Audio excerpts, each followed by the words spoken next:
Hi, folks. Tom Ivester, an alcoholic, a member of the primary purpose group of AA in Southern Pines, North Carolina, and my sobriety date is February 2nd of 57. And I'm delighted to be here again. I'm the oldest rat among the rat pack of speakers, and so that's why they put me on first. They weren't sure if I'd live long enough to make it till Sunday. And so they get the old guy out of the way. And, had a complaint from Minnesota. Is that out of everybody's eyes now? And I can still use the Braille system. It really is good to be here, I think. We never had the screaming memes across the street. I'm just delighted that we're going to have the spiritual meeting in the spiritual mecca of Alcoholics Anonymous and Whiskey Pete. There's just something powerfully significant about that. And so we'll wander in the desert here for a few days, and then we'll be home Sunday morning. Oh, that is absolutely unreal. We're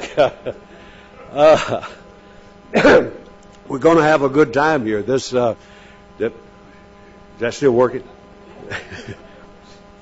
It's me. All of a sudden it went dead.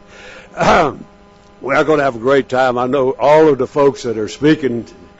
It really is going to be good, because I know all that bunch, and they're good friends and they're fine members of AA. Got a great guy for history. He's the only one in the bunch that can report first person on what happened in the relics of the history of AA. And so I was really glad Cliff's here. It makes me feel sprightly.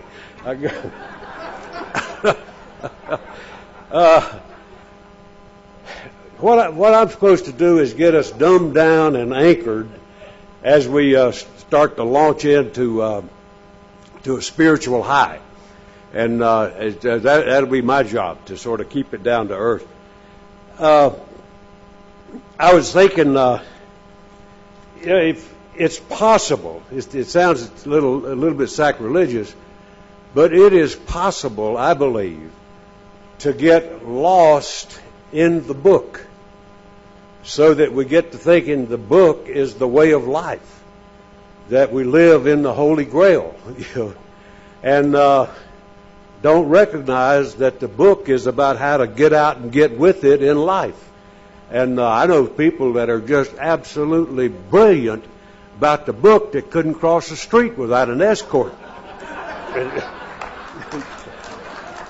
I was sponsored, forgive the reference, but I was sponsoring a very bad Yankee a while back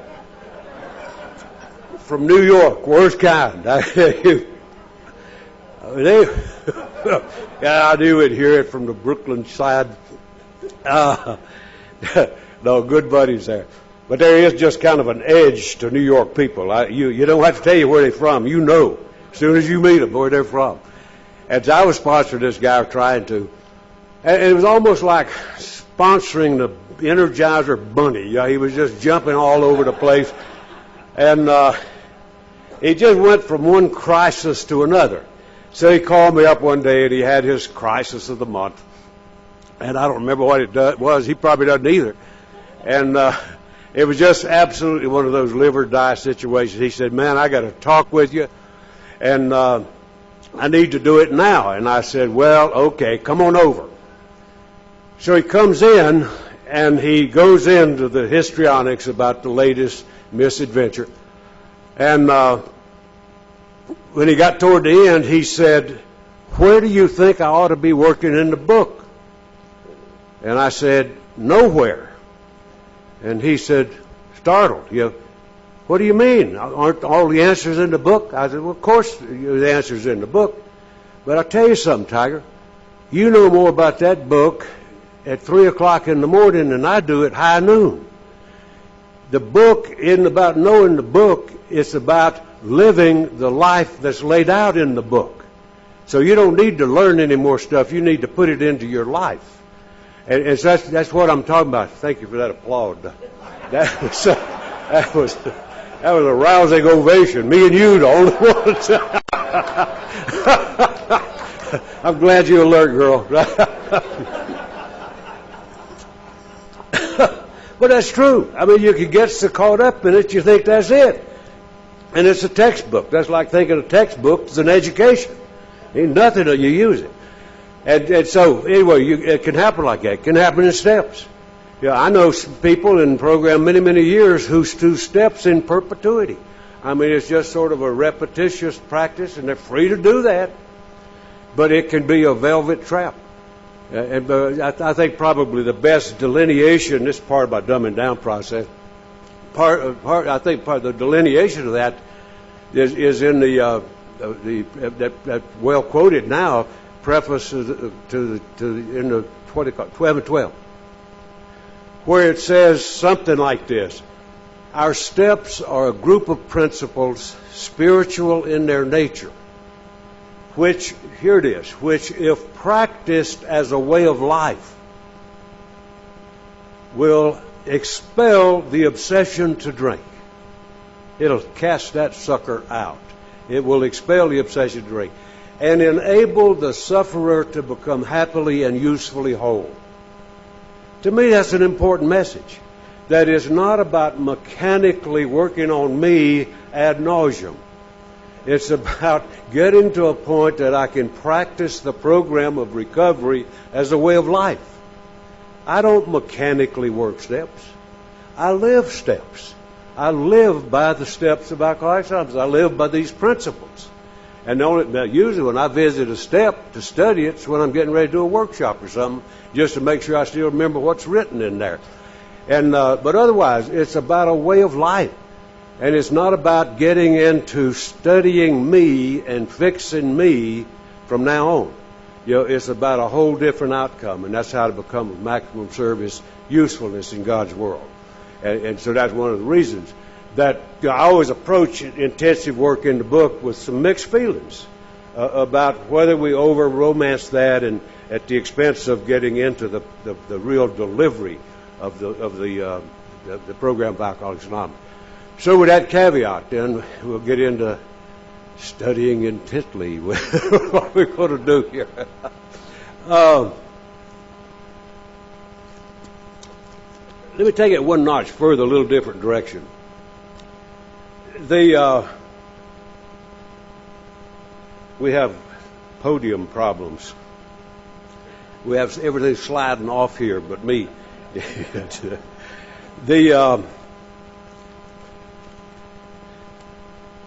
I made some notes that I wanted to use with making this point.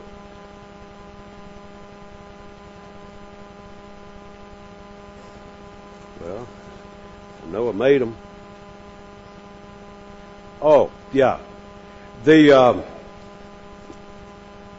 Looking at the steps in the context of where they came from, looking at the involvement of people with us in putting this program together and in carrying this program out. You know, there's some things that I think are awfully, awfully important that sort of undergird and lay the foundation for what our program is all about. And I think about, you know, naturally where the founder came from, and the story is well known, but I'll recite it again. And it's that well-described thing where Ebby, the guy that Bill called his sponsor till the day he died, he was a strange sponsor. He was a sponsor when he was conscious, and that was not too frequently. But in looking at where we came from and what it was that led to the formation of this program and where the steps came from, you know, it's real kind of telling to me that that story about Bill, you know, and when he got through his annex and he was just falling apart and he was shaken to death and he was in that hovel in Brooklyn and Ebby came knocking at his door. He called him and he came knocking at his door. Bill delighted to see him because he knew an old drinking buddy was back and it would be on. And Ebby came in and he was looking too good to believe. And Bill looked him over and asked him what had happened to him. And he said, "I've got religion." And that was scary to Bill because Bill's party was suddenly canceled. and he knew that he'd be a one-man party if he had one. And so he sat and talked with Ebby. And then Ebby explained to him about what had happened. And in the course of that explanation, Ebby made a comment, and he probably didn't know how telling that comment would be. But he said, when he talked about getting religion, and then Bill responded by saying, "That's not in my league. That is not something I can handle. I'm not the religious type." And then Ebby said some words that were to be prophetic in this program and critically important. And what he said to Bill was, "Why don't you choose your own conception of God?" And that started the ball rolling. Now, it didn't look like it probably that day, but it was a telling thing in the formation of our steps and how they took shape and how they're flavored. And then right below that, there's another thing that I noted, that it's only a matter of being willing to believe in a power greater than myself. Nothing more was requested of me to make my beginning. I saw that growth could start from that point. Upon a foundation of complete willingness, I might build what I saw in my friend. Would I have it? Of course I would. And that was an awfully significant point in AA it really generated one of the founding principles of this program, I believe.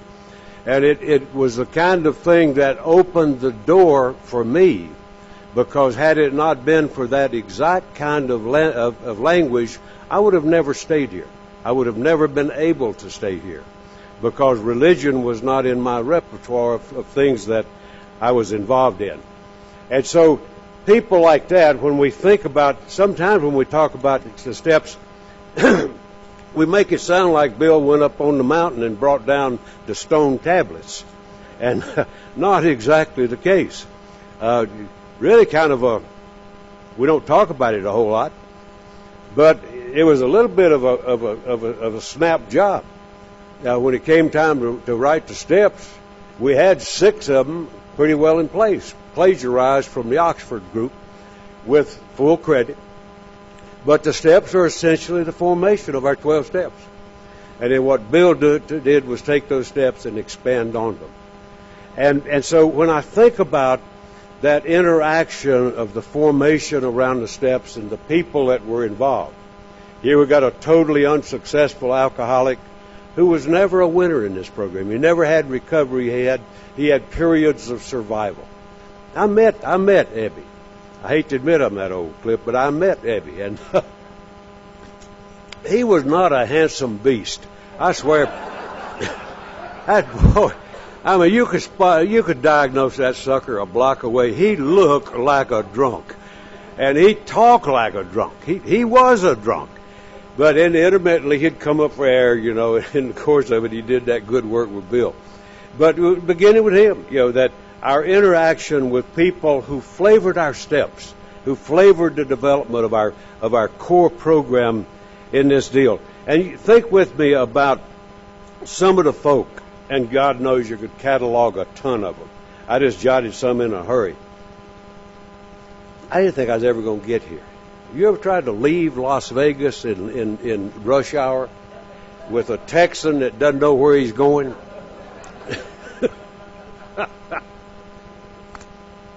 My spiritual program got good exercise. but here we slid in. And I just jotted down a few people that were instrumental in helping us hold this thing together till it started to take form and substance in the person of the steps. And just a few that I jotted down. Ed Dowling, that little Catholic priest who came to Bill's house on that rainy Friday night and said, "I want to talk with you." And that was a telling moment, because Ed became a fast friend of this program and of Bill, and a significant figure in the development of this thing. Sam Shoemaker. You know, I had the privilege, God, I'm confessing to my age, I had the privilege of hearing Sam Shoemaker speak. And what a powerful man, what a powerful example, and what a great friend to Alcoholics Anonymous in those struggling years. Henrietta Seiberling. Remember her?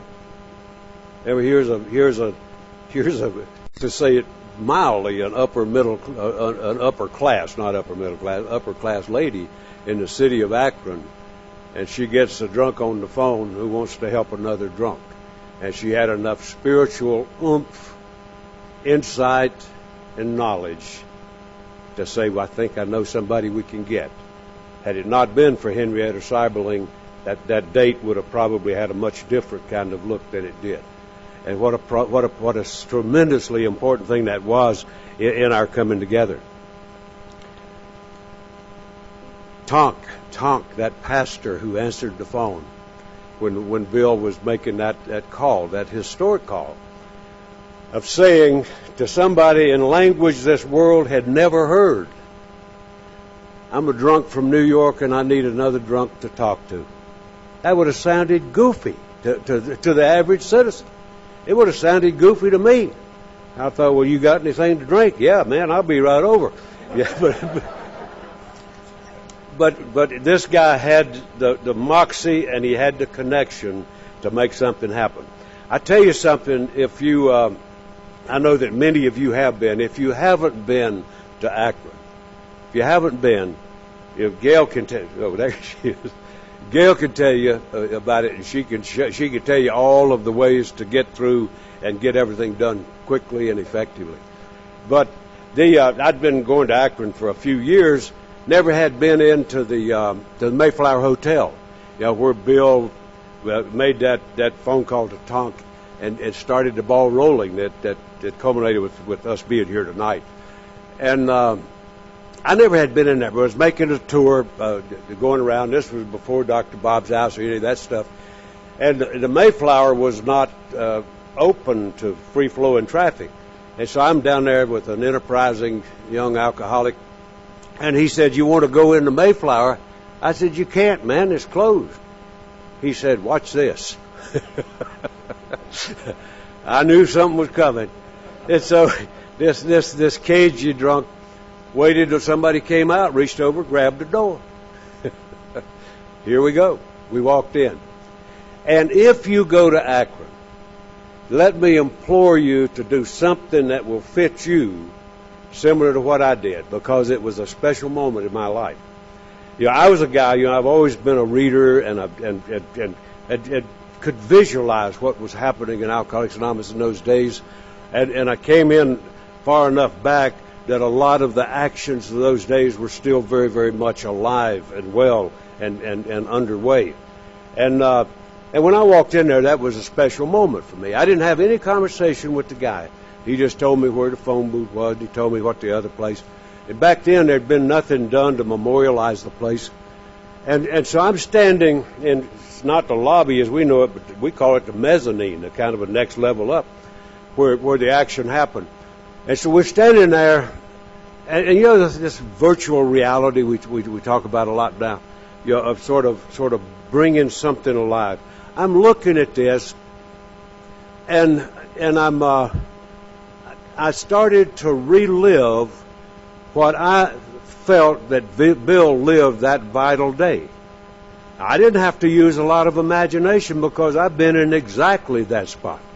I mean, not that hotel, but I've been in that spot where I absolutely didn't want to drink, and yet I was going to drink.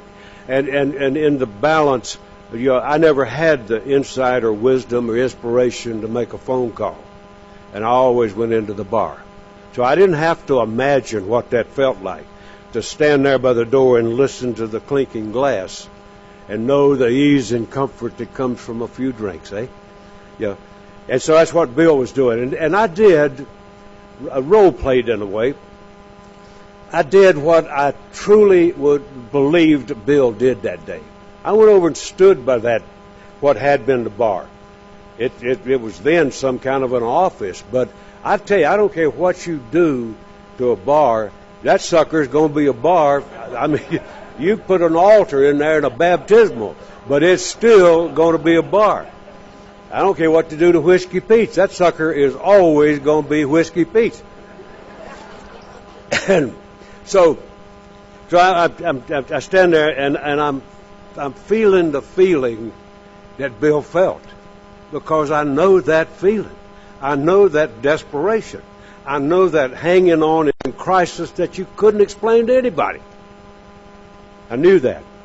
And then I took the walk he took, where he went across that lobby, back and forth, from the phone to the bar. What shall I do? And then he made that fateful call. And I relived that experience. And when I relived it, the hair stood up on the back of my neck. And because what I realized that day, and the clear thought in my mind, was that my very life suspended from the actions that Bill Wilson took that day, and Tonk, and Cyberly. Had he not taken those actions, and I would go so far as to say that the lives of every one of us hung by that slender thread of hope that was generated by one desperate alcoholic and some loving friends who understood at least enough to take some action. Yeah, I was up there a while back. I had the well, they said it was a high privilege. I had some doubts for a moment. I spoke at the Saturday night meeting one year. Founders Day was held in a new ball stadium downtown. Akron, Ohio's got to be the coldest place on the planet in June. I had on a thin suit. I mean thin. And I about froze to death. And that stadium sounded like an echo chamber, man. I'm telling you, they asked me what I thought later. I said, please don't do that anymore. My God, don't do it. But the thing that was overwhelming and overwhelmed the conditions was that in the background I could see the Mayflower Hotel. And those thoughts were very much alive in my life. And so when I think about that kind of a thing, and by all means, if you ever get an opportunity, for God's sakes, do it. It is well worth, anyway, well worth the trip. So vitally important people who played such a major role in that getting going in this thing. Remember a guy named William Silkworth? Yeah, I almost want to call him a third founder. Because, good God, can you imagine what it was that Bill was fortunate enough, and you and I were fortunate enough, for Bill to have a physician who could look at him in a condition where I've been in that condition a lot of times, but I had a different kind of source of energy. You know, with DTs, I've had a lot of times when I was babbling stuff kind of like Bill might have been. And usually when I babbled, they'd put a net on me or something. They'd put me in a soft wall room. But here, Bill had a physician wise enough to recognize something important had happened. And you remember those words he said, I don't know what happened to you, Bill, but whatever it is, you better hang on to it because it sure beat what you had. Thank God for people like that who had the insight, the wisdom, the concern to give us that guidance and support in those early, tenuous days. And the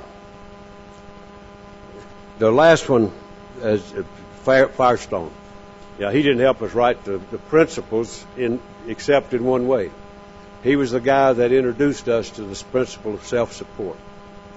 And what a tremendous service that man did. Well, that's just a few people that come to mind who helped form the principles that we live by in Alcoholics Anonymous today. And I was, when I came here, I was a guy that was not a ready-made, that'll be the shortest second step to say it in a hurry, in history. When I came here, I was a guy who was not a real good candidate for Alcoholics Anonymous. And I dare say that what I'm going to share with you, you probably could share something similar to me. I had some enormous barriers that stood in the way of my engaging in the program. Just having a devastated life was not enough to overcome the barriers. But there were enormous barriers that were there that would stand in the way of any kind of growth into a new life or surrender from the old. One was a willingness to live. I was a guy whose life had been so absolutely much of a loser trail that there was nothing redeeming about it. Yeah, I couldn't think of anything that was worthy in my entire life. I had been responsible, as many of you know, I'd been responsible for the deaths of 2 people that happened when I was in an alcoholic blackout.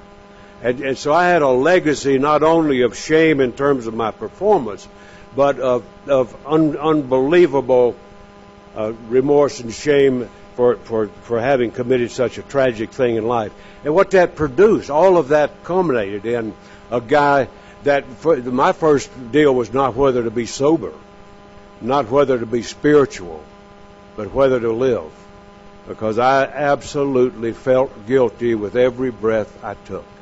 I was ashamed to be a member of Alcoholics Anonymous. Not because I was too good, because I was too bad. And so, huge barrier, that was essential to get through before anything was apt to happen.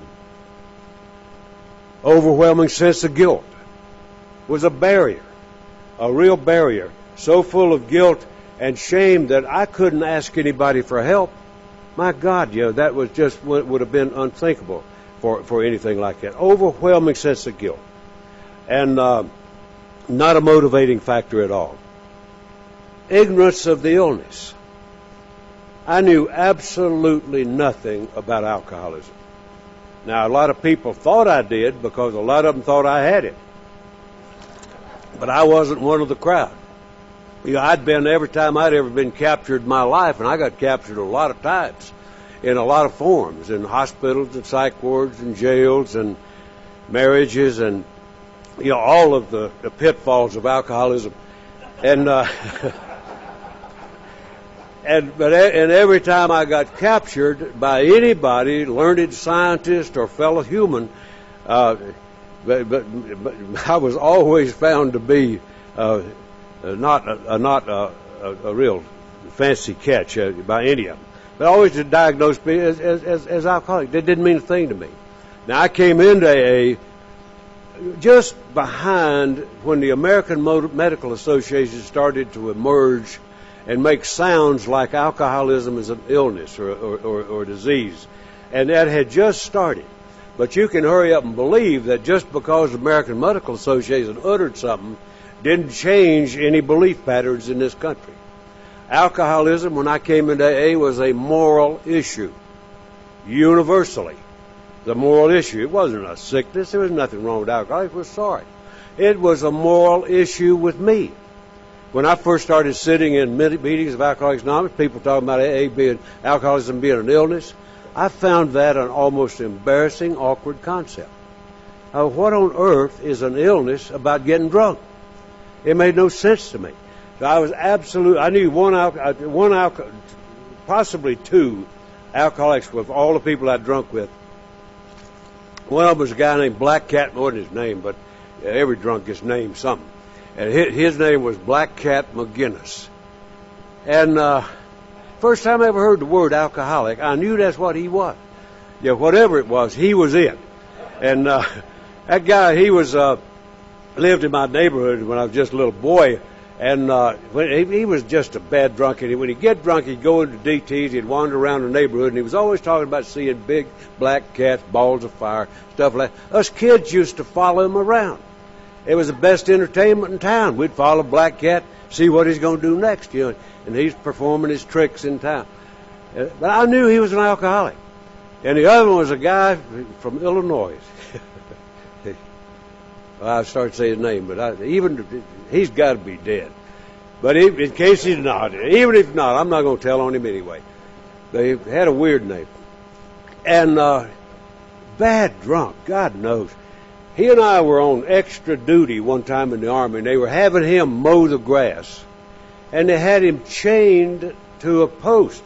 I mean, just like a cow. They had him chained on a post because they didn't know he'd run if he got loose. Well, I'm standing in the office building feeling superior about, well, at least they don't have to chain me up. They wouldn't even let me out of the building.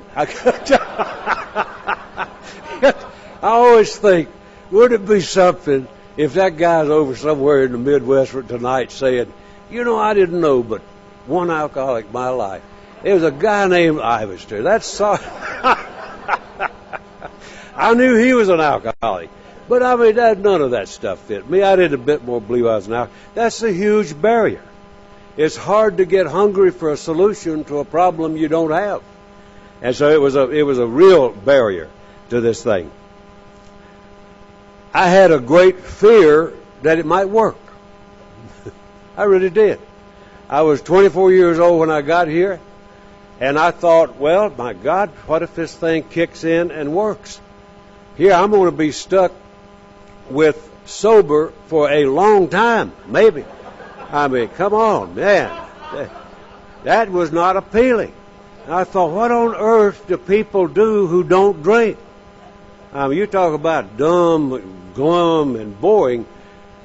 I could not imagine about what you would do if you didn't drink. And when I got into the program and I started having some inklings that it might actually work, it's scary. I was in AA about 2 years. I don't know if anybody's ever experienced this or not, but about 2 o'clock in the morning one night, I was awake, and I realized all at once that I was actually going to be able to stay sober for the rest of my life if I wanted. And it scared me. And I'm thinking, what if it works? You know, what do you do? I mean, I didn't have any particular problems with the highly active social life at the time. I was locked up. And there's well, I mean, I won't go into too much of that thing. As you sort of crash and burn, you lose a lot of your sort of manly instincts, and over time, as a rule, they'll come back, and that's good news. But it's not real good news if you're locked up, and if you have an interest in life. But I never was too interested in getting into any intimate relationship with any of those dudes I was locked up with. I wasn't sure whether I'd be pitching or catching, and I was a little choosy about that. And Tommy sober didn't sound like great fun to me, and I was afraid it might work. I remember one time that people used to pat me an awful lot. I was a young member. I'm an incredibly young guy. I never saw another young member for the first probably 5 or 6 years I was in AA. I heard about them, but I never saw any of them. They must have had them in captivity somewhere. I never saw any. All I saw was a bunch of weazened up old gophers. And but you know, people would say, "Oh my God, son, how old are you?" And I'd say, "Well, I'm 24." Aren't you lucky? Yeah, man, I'm on a real roll. I am really lucky. God, how lucky can you get? And I remember one time, a nice old man was he probably 30 or 40 years old. He was patting me on the head, and he telling me how wonderful it was that I was sober at 24. And he said, "Do you realize that you could actually look forward to as much as 50 years of sobriety?" And when he said it, I mean, he just looked like he was just going to go into some kind of rapture or something. It's like Benny Hinn hit him. He was going to fall out and kick. Well, while he's in a rapture, I'm thinking to myself, my God, 50 years, what if it works? And I tell you something, I know there's some fairly new people here. If you got mixed feelings about it, you better get out while you can. You don't. You stay here too long, man, you're here for life. And so huge barrier, eh? Huge barrier to get going in this thing. Youth, I think, was built into what I just said. Being young is not an illness, but it's a doggone handicap, I tell you, when you're trying to get sober as a young guy. The worst thing for young people is other young people. That peer pressure is just enormous, and so I think I was blessed in that I got sober with a bunch of old weenies, and they taught me some very, very important things, and I've been a mainline member of Alcoholics Anonymous ever since. But anyway, youth was not a real asset to have. total lack of spiritual anything. I mean, a total lack. I was the guy who shut down on organized religion before I ever started school, because I got introduced to that fervor of the Bible Belt. For many people it works. I was not one of them. I was one who found that anything but a warm and welcoming, appealing thing. I found it frightening, and I found it just unbelievable. And as a small boy, I realized that there were things about something as fearsome as God that I didn't believe. I just flat didn't believe. That's a pretty heavy weight to carry around when you're a youngster that can't even spell it, and you've already got active, living doubts about it. It's an interesting thing to carry around. Not a great asset when you're looking at Alcoholics Anonymous. So, a total lack of a spiritual life. Fear and self-centeredness. I think if I had to rename alcoholism, I would rename it self-centered fear, because that's the heart and soul of what this whole thing was about with me, was that sort of self-focused, fearful existence of anything and any engagement in this thing called life. So self-centered fear was an extremely difficult kind of thing. Closely associated to that was isolation. Yeah, I was a guy who was extremely isolated, and you wouldn't have known it if you watched me in action. Yeah, I was the kind of guy that a little pop skull would loosen me up and turn me loose. And I was a guy that was always the life of the party, the town clown. I was always the guy that was starting something and getting stuff going. But all of that was the product of what booze did to free me from that bondage of isolation and fear. And so those are not real attributes for getting into Alcoholics Anonymous. In our book, that's a long introduction, but in our book it gets to some real essence in that, in terms of, here I am as a 24-year-old guy. I'm sitting in a penitentiary. I'm listening to discussion about a way of life that was so foreign to me, it was unimaginable. And what was going through my mind in that conversation that Bill and Abby were having, and when he said, "Why don't you choose your own conception of God?" That was a tremendously important thing for me. And then right below that, it was just a matter of being willing to believe in a power greater than myself. I am so grateful that we do not have stringent entrance requirements for AA. We do no reference checks. AA is the only place I know where the worse your record, the better you're welcome. It's the darn truth. I mean, my God, you come in here just a routine, garden variety drunk, they say, "Oh, well, nice to have you." Let's say I come in here and say, "Well, I'm axe murderer and I just got out of Quentin and so on." "Yeah, man, come on in. Yeah, we're glad to have you. You'll liven up the party." It's a weird thing, but there's a lot of truth to it. And getting started in that program, as simple as that, of just having that belief that was so critical to have. Now, I really didn't believe I was alcoholic when I came in here. I had no clue that this illness was going to be mine, and I'm grateful for the way we go at it. I tell you this, that being young really is a great asset. I was the youngest member in every meeting I ever attended. I was in the program for 2 years before I ever heard one single speaker with whom I identified. Not one. Everybody sounded different. Everybody was older than me. Most people had drunk 25 years longer than I was years old. And so I didn't identify. We can talk about identifying rather than comparing all we want to, but when you've got that kind of disparity in terms of drinking, you're going to compare and you're going to come out short. And so I didn't identify with people. I was extremely grateful. I'll tell you, the first guy I ever identified with in my life, and he's probably the worst example of who I might identify with, is different than anybody ever met.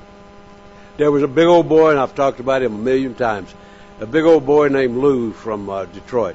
And he was just kind of just sort of a pasty guy, and a scared guy. And I think some guys from Detroit loaded him up and told him they were going on a cookout or something. I don't think they knew they were going to take him to a penitentiary. And when he came to his full senses, he was sitting in a maximum custody penitentiary, scared as human I have ever seen in my life. Now, that guy, he spent the whole meeting kind of looking behind him to make sure nobody's sneaking up on him. And they finally coerced him, coerced, into getting up to speak a little. Just share a little something. I don't remember his speech, but I remember what it sounded like. He was so scared he spoke in a falsetto. Voice just squeaked. And he was so glad to get done. I don't know if he got done, but he quit. And the first guy I ever identified with my life, because he was a guy who demonstrated a fact that I truly believe, that alcoholism isn't defined by the circumstances of drunk. I don't think alcoholism is identified by how many times I've been to jail, hospitals, sanatoriums, wrong country, wrong state, married to a stranger. I don't think it's measured by that. How many times I had my nose broke? Those are just circumstances of drunk. They happen. I don't think they define alcoholism. And what this guy, the reason I identified with him, he didn't have any crazy war stories. He didn't have any circus acts to perform. What he was a guy who talked about being scared. He talked about fear. He talked about that dying on the inside. That's the hell of alcoholism. It's not what we exhibit, it's what we live when we die on the inside. And you feel the death of hope. And you live in quiet desperation. And you live in shame and remorse and guilt. And all of the stuff that we don't let anybody know, that we let keep drowned with booze. That's the hell of it. That's why I identified with that guy. I was very grateful. Not only that was the first man 2 years. I'm grateful for the way our book approaches more, and I got a lot out of that. I've always been a reader, and it was extremely important to me when I got into the book. In the 3rd chapter, where it talks about alcoholism, the illness, about things that really set the stage for me to be able to become a member. And I'm just highlight just a couple of those things.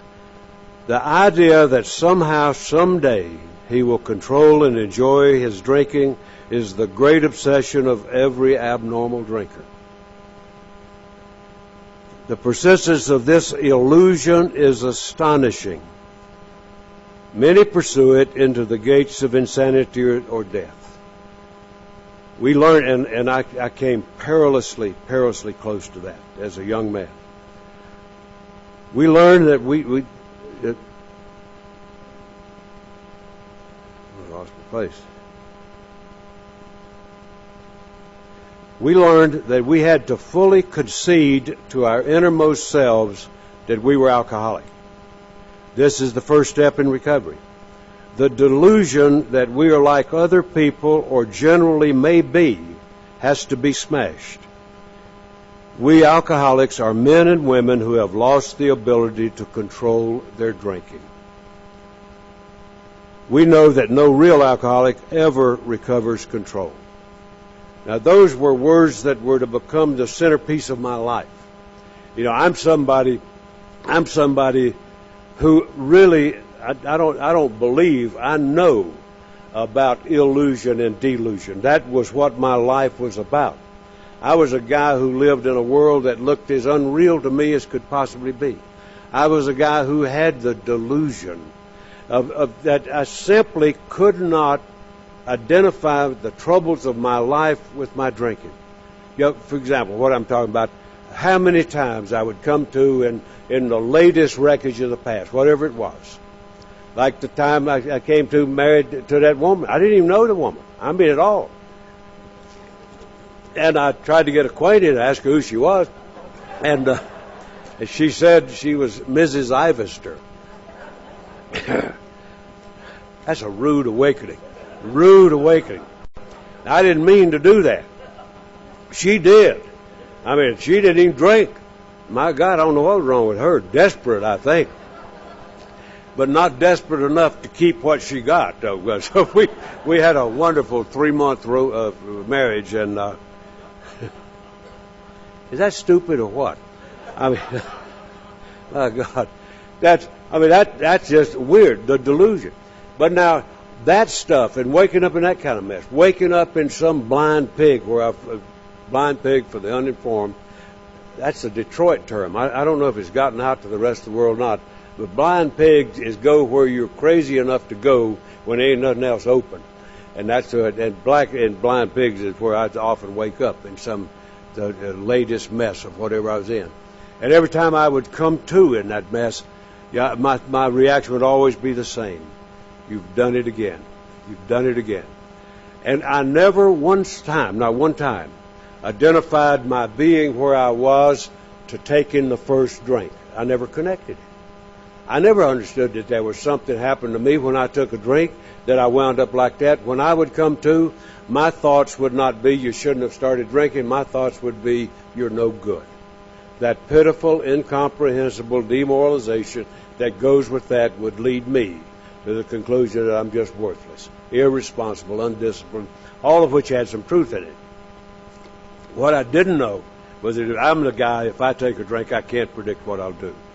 And so, very important for me to start understanding alcoholism in something more than just how long you drank or how many kind of wild and crazy acts you performed. That important for me to understand that this is about something that happens on the inside. And it doesn't matter if you're 24 or 84, that destruction is the same. And so it was those things, where I started to listen a little bit of that, and thank God for the way it's treated in our book, where it gets away from that circus stuff and into the realities of what alcoholism is really about. There's a story in here that I want to visit just a little bit, because it's one of those things about, when you get hold of this thing and you think it's going to last forever, what is it that goes into losing it? And there's a story in there that is also a personal experience in there that I want to share. It's a story about a guy named Jim, who he was an interested man. He was a guy. He was 30 years old. A lot of spree drinking. Very nervous in the morning after these bouts. Quieted himself, more liquor. Was ambitious to succeed in business. Saw that he would get somewhere if he drank it all. Once he started, he had no control whatsoever. This is one. Then I'll hit Jim.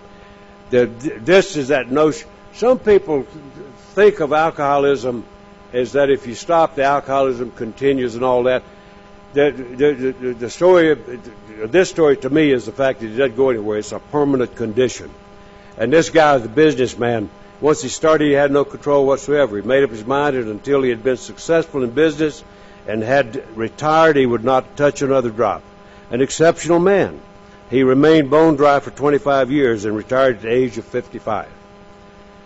After a successful and happy business career, then he fell into a belief which practically every alcoholic has, that this long period of sobriety, self-discipline had qualified him to drink as other men. So he did. Out came the carpet slippers and the bottle. In 2 months he was in a hospital, puzzled and humiliated. He tried to regulate his drinking for a while, making several trips to the hospital. Meantime, then gathering all the forces, he attempted to stop altogether and found he could not. Every means of solving his problem, which money could buy, was at his disposal. Every attempt failed. Though a robust man at retirement, he went to pieces quickly and was dead within 4 years. There's a real story in it, a real point in that story to me, that alcoholism doesn't go anywhere. But what the book says is a powerful lesson, that the illness stays there. There's some notion that it continues to progress. But you know what the book says is that he, in no time, he started right where he left off. And you know what happens? I get older, you know, and of course things don't work exactly the same. But nothing works exactly the same. But it's a powerful lesson, that guy.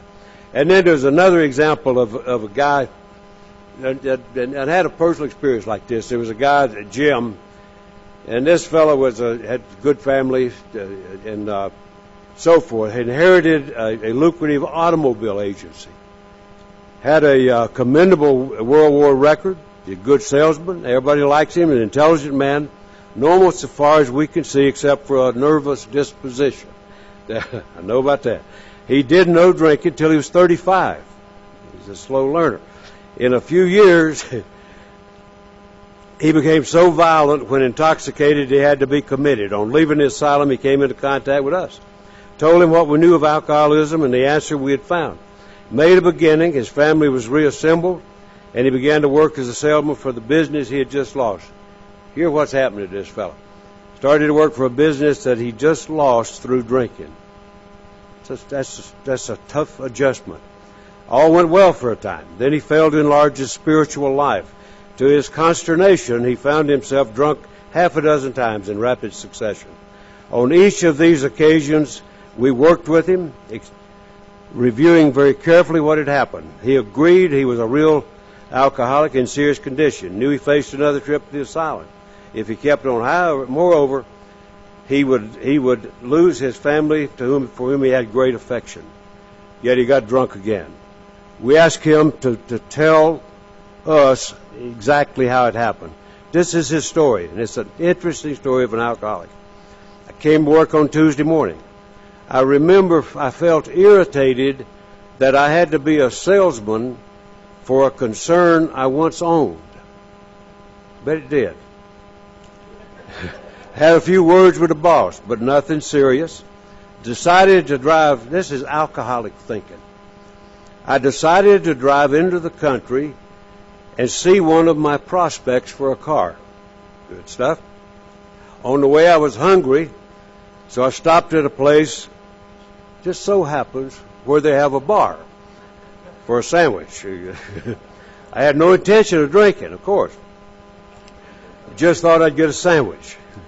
I also had the notion that I might find a customer for a car in this place, which was familiar, for I'd been going to it for years. I'd eaten there many times during the months I was sober.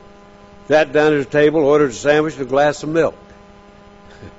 Still no thought of drinking. Ordered another sandwich and decided to have another glass of milk. Limit to how many of those you can have. Suddenly, the thought crossed my mind that if I were to put an ounce of whiskey, is this a drunk or what? If an ounce of my milk, it wouldn't hurt me on a full stomach. I ordered a whiskey and poured it into the milk. Vaguely sensed I was not being any too smart, but felt reassured as I was taking the whiskey on a full stomach. The experiment went so well, I ordered another whiskey and poured it into more milk. That didn't seem to bother me, so I tried another. And that started another journey, another asylum, and another commitment, the loss of family and position, to say nothing of the intense mental and physical suffering which was aware. He had much knowledge about himself as an alcoholic, yet all reasons for not drinking were easily pushed aside in favor of the foolish idea that he could take whiskey. Well, it's a ludicrous story, isn't it? But a while back, I was up in a treatment center somewhere taking a fifth step with somebody. When I finished up, I was out in the hallway, and got a phone call. I made a phone call. And so I'm standing in the hall. You want to see a story come alive. I spotted a fellow up in a casual area who happened to own probably the premier automobile agency in my town. And he was there with the telltale bracelet on his arm. Well, I got to make a decision. Do I give a little bit of courteous discretion and act like I don't see him? Or do I just sort of blunder on into his life. And I decided on the latter. And so he was trapped because where he was, he wanted to go to the other building. To do it, he had to walk by me. So I'm making a judgment call. Now, this is a dignified businessman from a high-class dealership.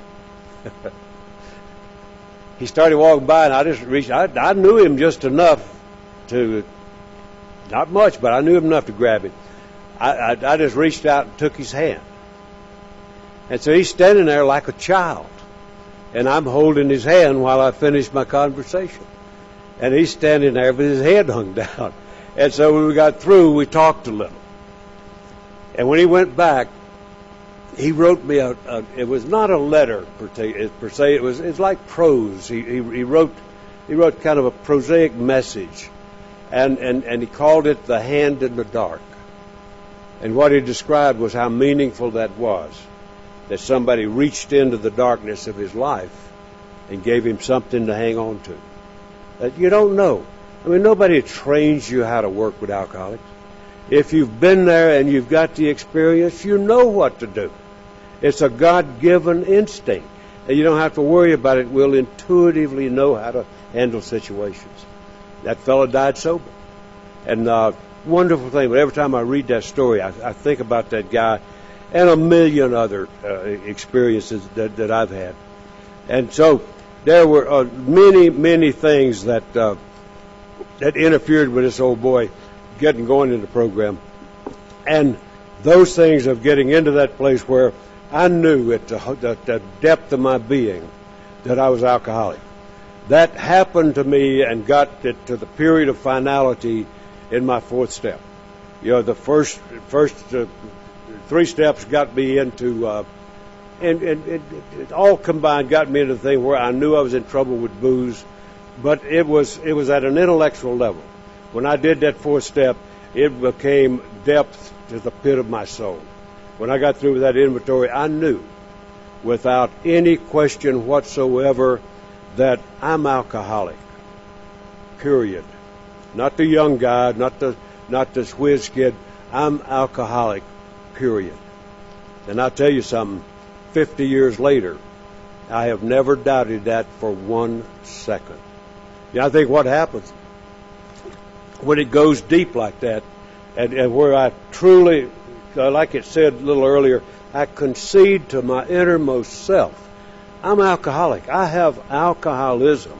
I'm not a bad drunk or a goofy drunk or a dangerous guy.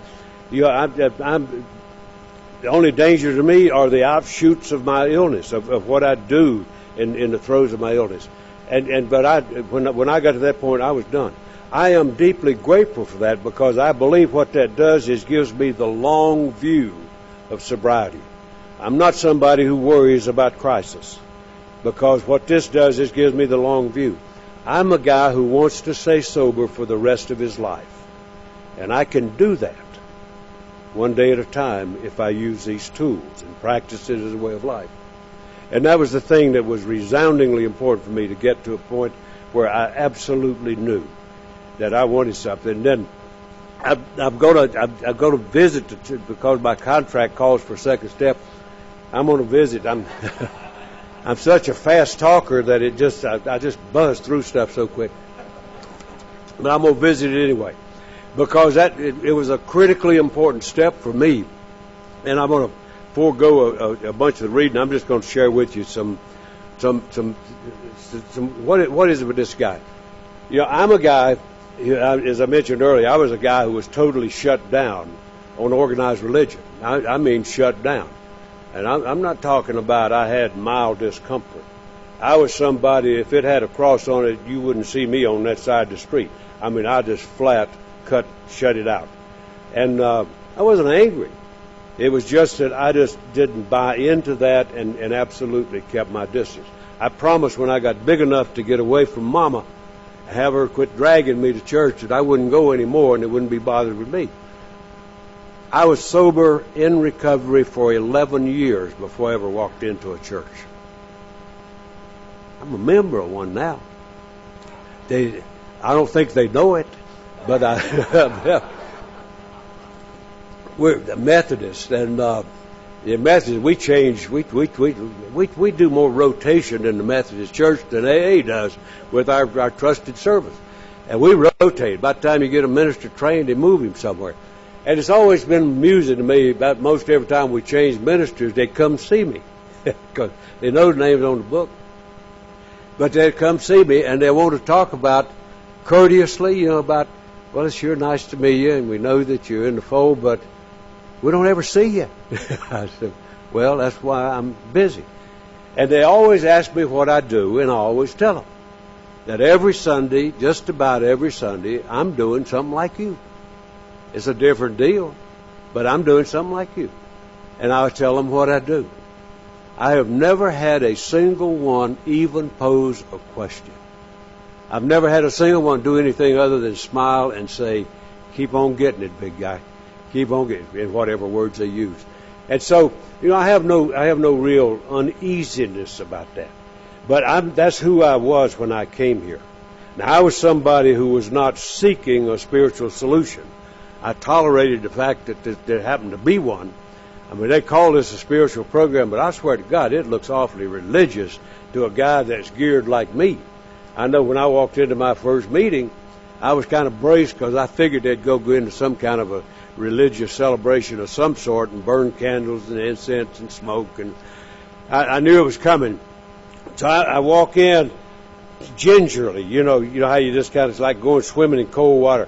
I'm sort of tipping in because I'm thinking they're going to pounce on me any minute there and start laying on hands and stuff.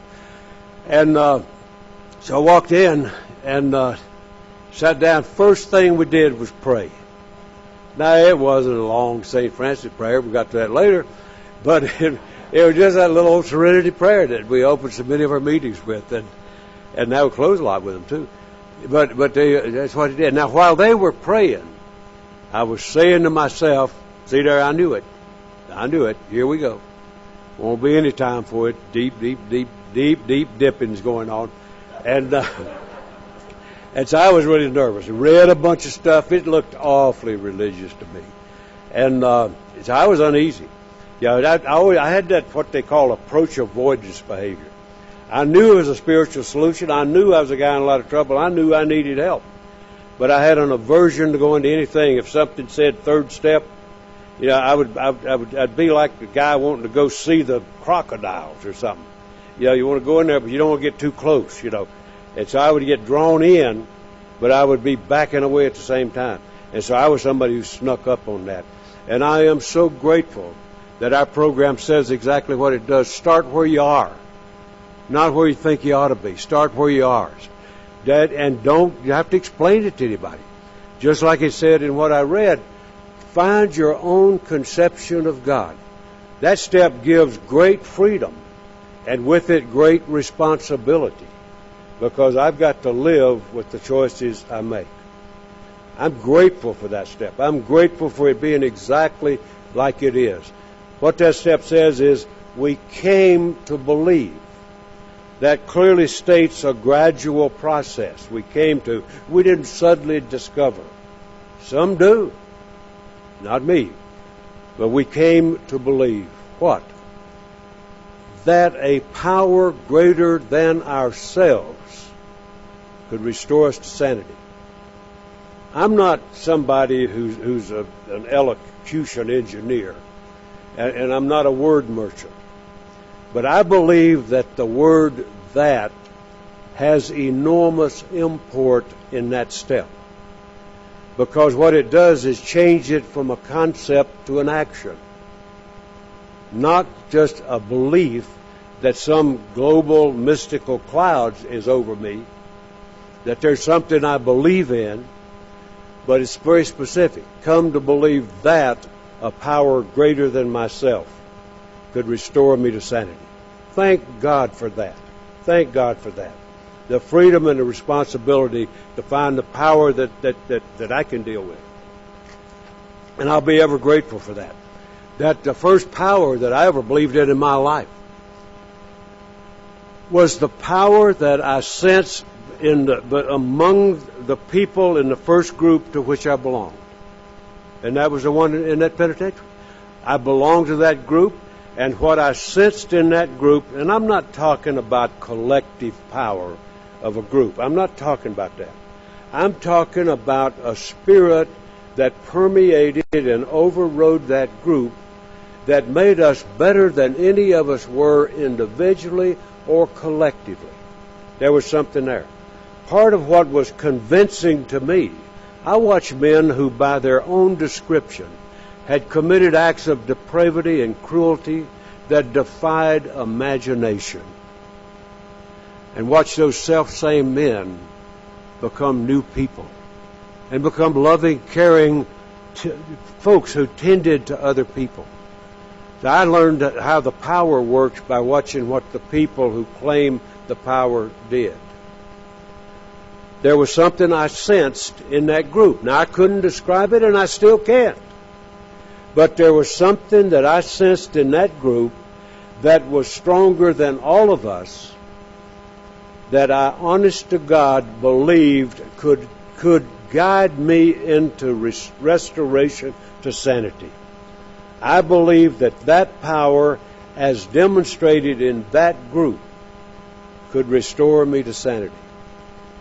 First prayer I ever said in my life, with rather than, now lay me down to sleep, first intelligible prayer I ever said in my life was to a power that I couldn't have described to anybody. I still can't. I don't know how to describe God. I don't know how to do that. I don't care to. First power that I ever prayed to was that power that I felt. First prayer I ever had answered was from that power. And I'll let you in on a little secret. 50 years later, that power is not dramatically different. That I'm not a ritual guy. I'm not somebody that's into a whole bunch of gyrations and stuff.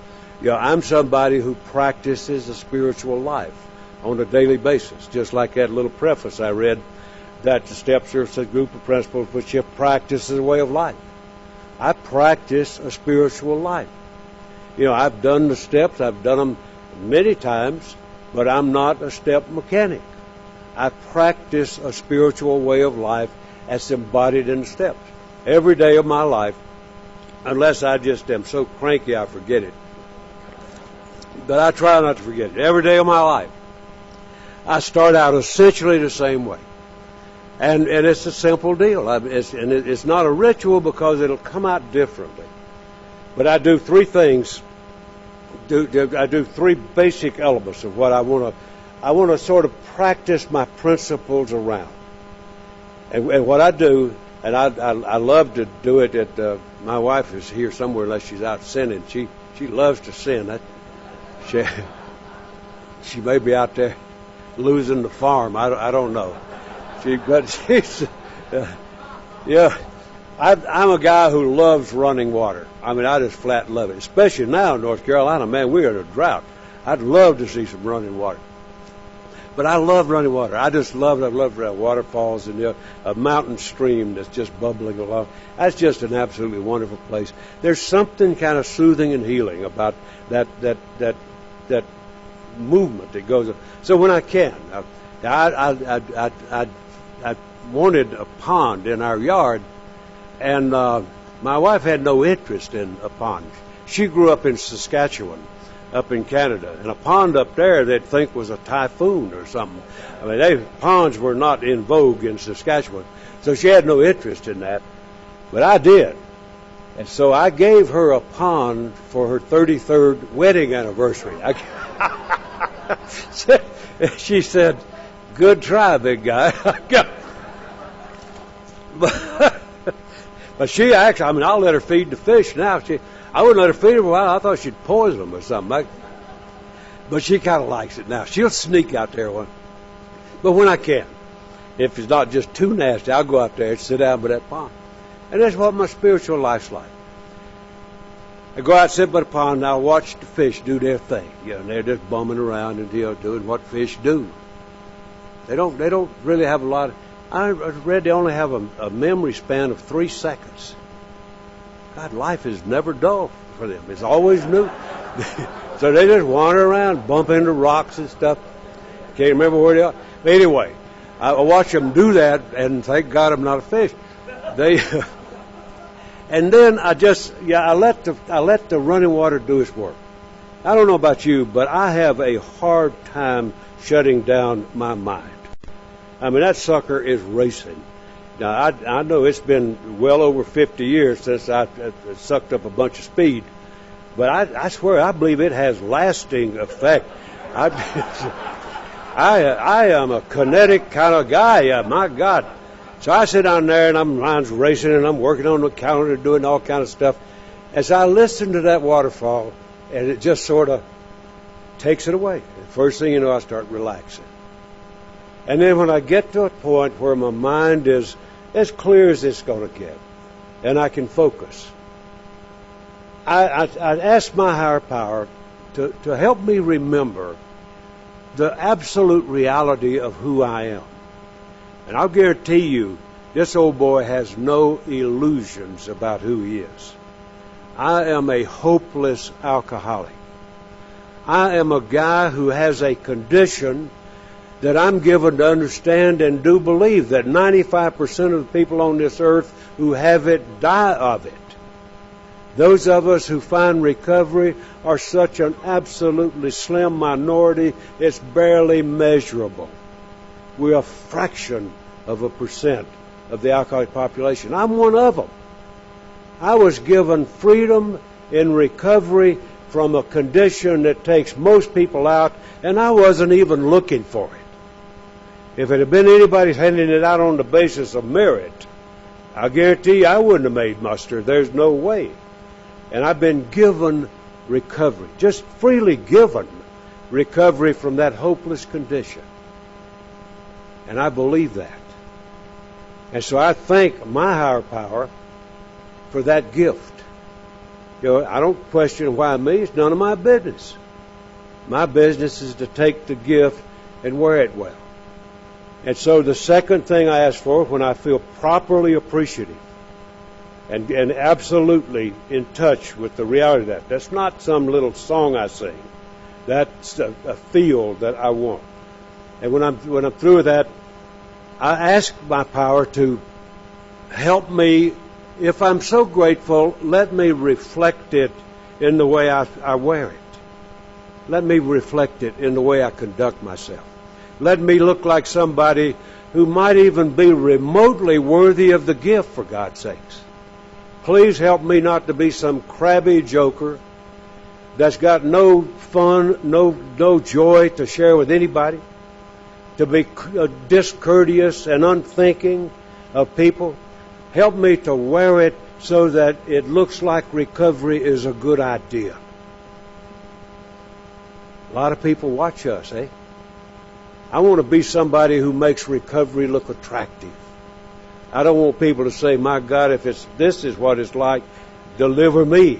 No, I don't want to do that. I want to be careful how I conduct myself. I don't want to be praying one minute, my mouth sound like a running gutter the next. I want to be somebody who communicates the Spirit. That's a simple thing, eh? My God, is that much to ask for a guy who's been given a gift like this? It's my spiritual life. And then the third thing I ask for is to help me be sensitive to opportunities to be of service. To be sensitive to opportunity. If I don't sensitize myself, I'm like anybody else. I get caught up in life and I get caught up in demands, and the first thing you know, I'll walk right past opportunities and never even see it. Never see it.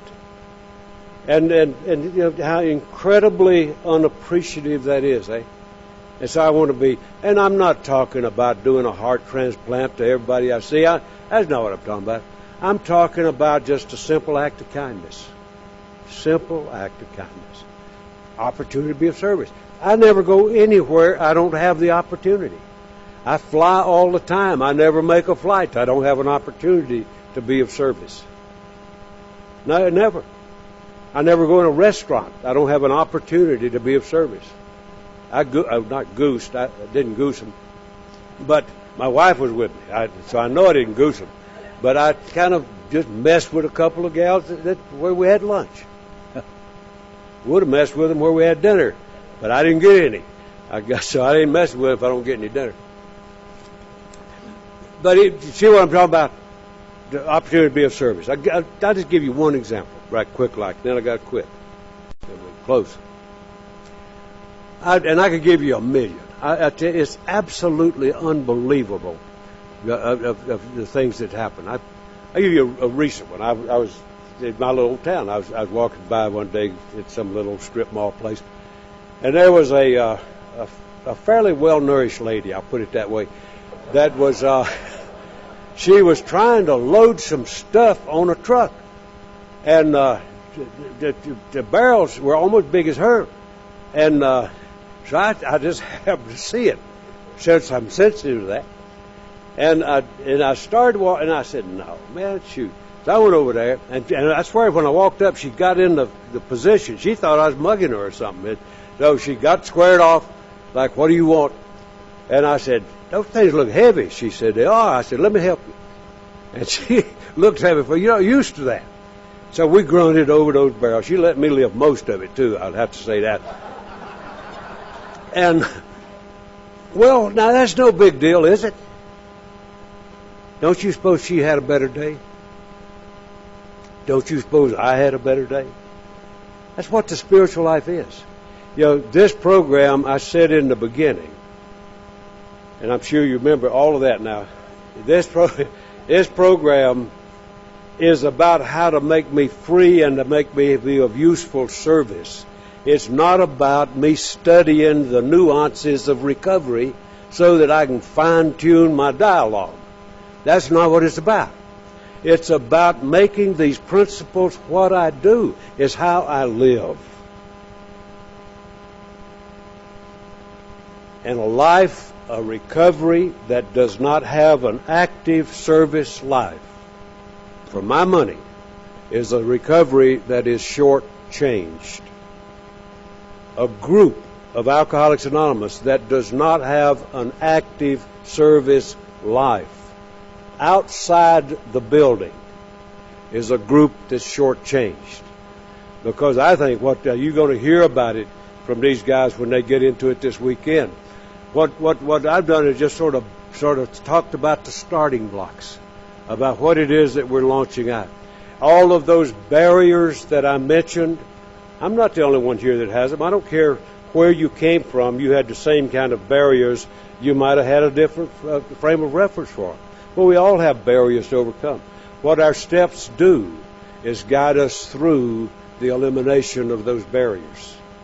And the steps lead us through that. And that's what it does. It gives a new way of life. And the deal is that I can have a way of life where I do a lot of stuff, and I get back, God knows, I get back 10 times more than I give. I am looking forward to hearing my buddies for the rest of the weekend. Thanks. Okay.